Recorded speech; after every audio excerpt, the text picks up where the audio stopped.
ఆర్మిల్లి రాధాకృష్ణ గారు.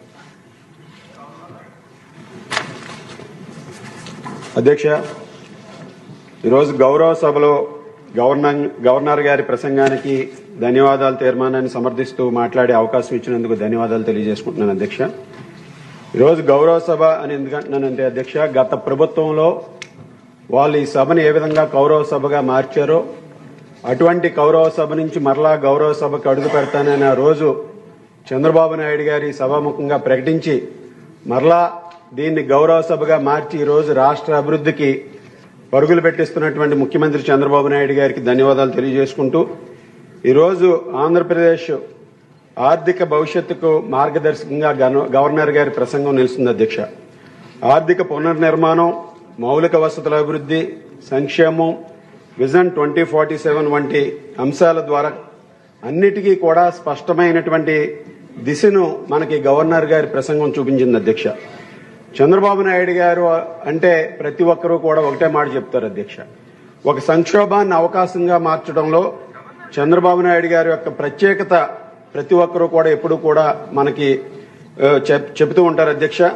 అటువంటి క్రమశిక్షణ గల ఆర్థిక నిర్వహణ ద్వారా ఆర్థిక సంక్షోభంలో ఉన్నటువంటి రాష్ట్రాన్ని మరలా అభివృద్ధి మార్గంలో నిలబెట్టడం చంద్రబాబు నాయుడు గారి నాయకత్వం వల్ల మాత్రమే సాధ్యమవుతుంది అధ్యక్ష. ఈరోజు మన జిఎస్డిపిని 15.91 లక్షల కోట్ల నుంచి 17.62 లక్షల కోట్లకి, అదేవిధంగా తలసరి ఆదాయం కూడా 2.66 లక్షల నుంచి 2.95 లక్షలకి, రాష్ట్ర గ్రోత్ జీడిపి గ్రోత్ కూడా 10.7.5%కి పెరగడం కూడా వీటన్నిటికీ కూడా నిదర్శనం అని సందర్భంగా తెలియజేసుకుంటున్నాను అధ్యక్ష. అలాగే ఏ రాష్ట్రమైనా అభివృద్ధి చెందాలంటే పెట్టుబడులు రావాలి అధ్యక్ష. పెట్టుబడులు వస్తే ఉపాధి వస్తుంది. ఉపాధి ద్వారా వారి కుటుంబాలకి అన్నిటికీ కూడా ఒక ఆర్థిక భద్రత వస్తుంది అధ్యక్ష. అటువంటిది ఈరోజు ఒక 3 అక్షరాలు సిబిఎన్ అనే బ్రాండ్తో ఈరోజు ప్రపంచవ్యాప్తంగా, అదేవిధంగా మన దేశంలో ఉన్నటువంటి వివిధ రాష్ట్రాల నుంచి కానీ పెట్టుబడిదారులందరూ కూడా ఒక నమ్మకంతో ఈ రాష్ట్రంలో అనేక రంగాల్లో లక్షల కోట్ల పెట్టుబడులు పెట్టడానికి గత 20 నెలల్లో కూడా ముందుకు రావడం మనందరం కూడా చూసాం. ఈరోజు రోడ్స్ కానీ, పోర్ట్స్ కానీ, ఇండస్ట్రియల్ కారిడార్స్ కానీ, అలాగే మ్యానుఫ్యాక్చరింగ్ వంటి రంగాల్లో పెట్టుబడులు రావటం మన యువత భవిష్యత్తుకి ఒక బలమైనటువంటి పునాది ఏర్పడుతుంది అధ్యక్ష. ఈరోజు రాష్ట్రంలో దాదాపు 25 లక్షల కోట్ల పెట్టుబడుల ద్వారా 23 లక్షల ఉద్యోగాలకి ఈరోజు ఎంఓఏలు చేసుకున్నామంటే అది ఈరోజు రాష్ట్ర నాయకత్వం మీద, చంద్రబాబు నాయుడు గారి మీద ఉన్నటువంటి నమ్మకం ద్వారా మాత్రమే సాధ్యమైందని ఈ సందర్భంగా తెలియజేస్తున్నాను అధ్యక్ష. అదేవిధంగా మన కేంద్ర రాష్ట్ర ప్రభుత్వాల సమన్వయం, ఈరోజు ప్రధానమంత్రి నరేంద్ర మోడీ గారి యొక్క జాతీయ దృష్టి పాలసీలు, అదేవిధంగా చంద్రబాబు నాయుడు గారి యొక్క రాష్ట్ర విజన్ కలిసి రాష్ట్రంలో అభివృద్ధి ఈరోజు రెట్టింపు వేగంతో ముందుకు సాగుతుంది అధ్యక్ష. అలాగే వికసిత్ భారత్ 2047 లక్ష్యానికి అనుగుణంగా రాష్ట్రంలో జరుగుతున్నటువంటి అభివృద్ధితో పాటు భవిష్యత్తు టెక్నాలజీలో కూడా ముందుండే విధంగా క్వాంటమ్, ఏఐ, సైబర్ సెక్యూరిటీ వంటి రంగాల్లో ప్రాధాన్యత ఇచ్చి ప్రపంచంతో పోటీపడే విధంగా ముందుకు వెళ్లడం మనందరికీ కూడా గర్వకారణం అధ్యక్ష. ఈరోజు చంద్రబాబు నాయుడు గారి విజన్ రేపటి అవసరాలని నేడే గుర్తిస్తుంది అధ్యక్ష. అనడానికి ఈ క్వాంటమ్ ఏఐ రంగాల్లో మన ప్రాధాన్యత ఈరోజు మనకి క్వాంటమ్ ఏఐని ఏర్పరచడం కూడా ఈరోజు దానికి నిదర్శనాన్ని సందర్భంగా తెలియజేసుకుంటున్నాను అధ్యక్ష.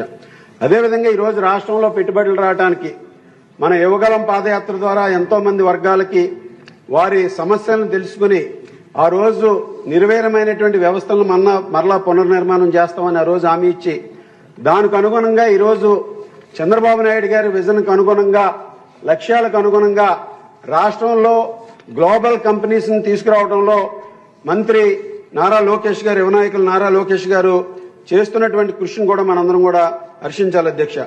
ఈరోజు క్వాంటంలో కూడా మనందరం కూడా క్వాంటమ్ వ్యాలీ ద్వారా రాష్ట్రానికి ఒక డెస్టినేషన్ గా ఏర్పరిచి ఈరోజు ప్రపంచంలో ఉన్నటువంటి ప్రఖ్యాత R&D సెంటర్స్ కానీ, అలాగే హైటెక్ ఉద్యోగాలు కానీ, స్టార్టప్ అవకాశాలు కానీ మన యువతకి రావడానికి ఒక మార్గం అయితే ఈరోజు ఏర్పడిందని సందర్భంగా తెలియజేసుకుంటున్నాను అధ్యక్ష. అలాగే రాష్ట్రంలో ఉన్నటువంటి అనేక వర్గాలు, రైతులు కానీ, మహిళలు కానీ, యువతకు కానీ ఈరోజు రైతు సంక్షేమం కోసం సాగునీటి ప్రాజెక్టుల్లో పెద్ద ఎత్తున పెట్టుబడులు కానీ, మహిళా సంఘాలకి ఆర్థిక మద్దతు కానీ, అలాగే యువతకి స్కిల్ డెవలప్మెంట్ ట్రైనింగ్ ద్వారా స్టార్టప్ల ప్రోత్సాహం కానీ ఇటువంటి రంగాల్లో ప్రాధాన్యత ఇస్తూ ముందుకు వెళ్తున్నటువంటి విషయం కూడా మనందరం కూడా ఆలోచన చేయాలి అధ్యక్ష. అలాగే ఈరోజు మన ఉప ముఖ్యమంత్రి వర్యులు పవన్ కళ్యాణ్ గారి నాయకత్వంలో గ్రామీణ వ్యవస్థలు మరింత పటిష్టంగా ముందుకు సాగుతున్నాయి అధ్యక్ష. గ్రామీణ రోడ్లు కానీ అలాగే ఇంటింటికి తాగునీటి వ్యవస్థలు కానీ ఇటువంటి కార్యక్రమాల ద్వారా గ్రామీణ ప్రజల జీవన ప్రమాణాలు మెరుగవడానికి ప్రాధాన్యత ఇస్తూ ప్రజల సమస్యలపై స్పష్టంగా ఈరోజు స్పందిస్తూ ముందుకు వెళ్తున్నటువంటి పవన్ కళ్యాణ్ గారికి కూడా ఈ సందర్భంగా ధన్యవాదాలు తెలియజేసుకుంటున్నాను అధ్యక్ష.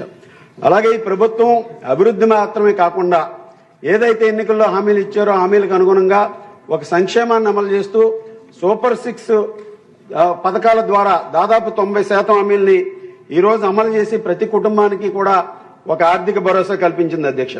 వ్యవస్థలు బలపడితేనే రాష్ట్రం బలపడుతుందనే నమ్మకంతో వ్యవస్థలను కాపాడుతూ ఒక అభివృద్ధి సంక్షేమం సుపరిపాలనతో ఈ రోజు మన రాష్ట్రంలో ఉన్నటువంటి నాయకత్వం ఈరోజు ముందుకు వెళ్లడం కూడా మనందరి అదృష్టం అధ్యక్ష. అలాగే ఈరోజు మనందరికీ కూడా ఒక్క అవకాశం ఇస్తే రాష్ట్రాన్ని కష్టాల్లోకి నెట్టి యువత భవిష్యత్తుని పణంగా పెట్టినటువంటి ప్రభుత్వం గతంలో చూసాం అధ్యక్ష.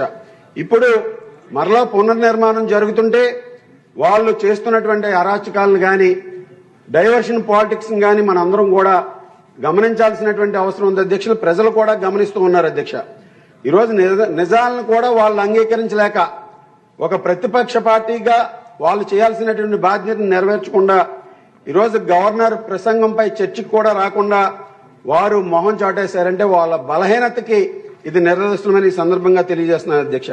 మన రాష్ట్ర ప్రజలు ఈరోజు గత ప్రభుత్వం చేసినటువంటి ఆర్థిక విధ్వంసం నుంచి మరలా భవిష్యత్తు వైపు చూపులు చేస్తూ ఈరోజు ప్రతి ఒక్కరూ కూడా ఒక అభివృద్ధిని కోరుకుంటున్నారు అధ్యక్ష. అటువంటి అభివృద్ధి ద్వారా రాష్ట్రంలో మరలా ఈరోజు ఒక చరిత్ర సృష్టించే విధంగా ఈ ప్రభుత్వం ముందుకు వెళ్తుంది అధ్యక్ష. ఈరోజు వాళ్ళు చేసేటటువంటి ఏదైతే వాకౌట్లు ఉన్నాయో అవన్నీ కూడా చరిత్రలో ఎవరికీ కనబడవు అధ్యక్ష. కేవలం ఈ ప్రభుత్వం చంద్రబాబు నాయుడు గారి నాయకత్వంలో చేస్తున్నటువంటి అభివృద్ధి సంక్షేమం పరిశ్రమలు ఉద్యోగాలు మాత్రమే తరతరాలు ఈరోజు గుర్తుంచుకునే విధంగా నిలుస్తాయి అధ్యక్ష. ప్రజలు ఇచ్చినటువంటి బాధ్యతని అభివృద్ధిగా తిరిగి ఇచ్చేటటువంటి సమర్థవంతమైన నాయకత్వం ఈరోజు మోడీ గారు, చంద్రబాబు నాయుడు గారు, అలాగే పవన్ కళ్యాణ్ గారు, లోకేష్ గారి రూపంలో 4 స్తంభాలుగా మన రాష్ట్రంలో ముందుకు వెళ్తుంది అధ్యక్ష.